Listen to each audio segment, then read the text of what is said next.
Copper is an essential trace element present in shellfish, green leafy vegetables, nuts, tomatoes, potatoes, and pumpkin.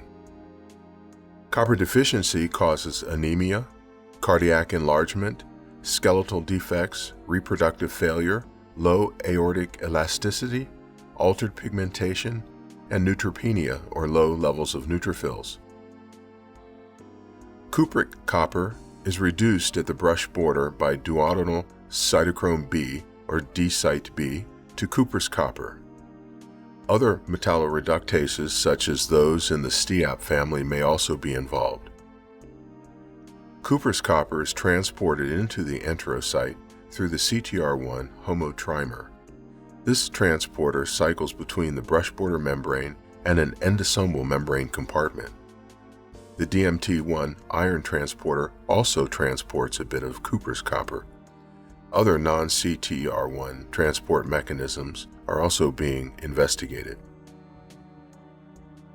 Intracellular cuprous copper is bound by chaperones. CCS carries copper to the copper-zinc superoxide dismutase. COX-17 carries copper to cytochrome C oxidase in the mitochondria. ATOX-1 carries copper to ATP7A located in the trans-Golgi network membrane. Copper can also bind to metallothionein. ATP7A transports copper into the trans-Golgi network for cuproenzyme synthesis and into microsomes budding from this intracellular compartment. These microsomes fuse with the basolateral membrane and release cuprous copper into the portal circulation. Cuprous copper is then spontaneously oxidized to cupric copper and binds to albumin and alpha-2 macroglobulin in the circulation. Menkes disease is caused by a mutation in ATP7A, resulting in decreased intestinal copper absorption. It is an X-linked recessive trait located at XQ13.2. It occurs primarily in male infants with an incidence of 1 in 35,000 live male births, and clinical symptoms appear 2 to 3 months after birth. Symptoms include coarse, twisted hair.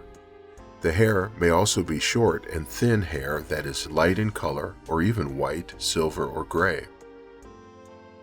Afflicted individuals exhibit impaired weight gain and growth, failure to thrive, seizures, lack of muscle development, poor head control, and hypotonia, abnormal development of the sternum and rib cage or pectus excavatum, hypothermia as a newborn, and impaired intellectual development.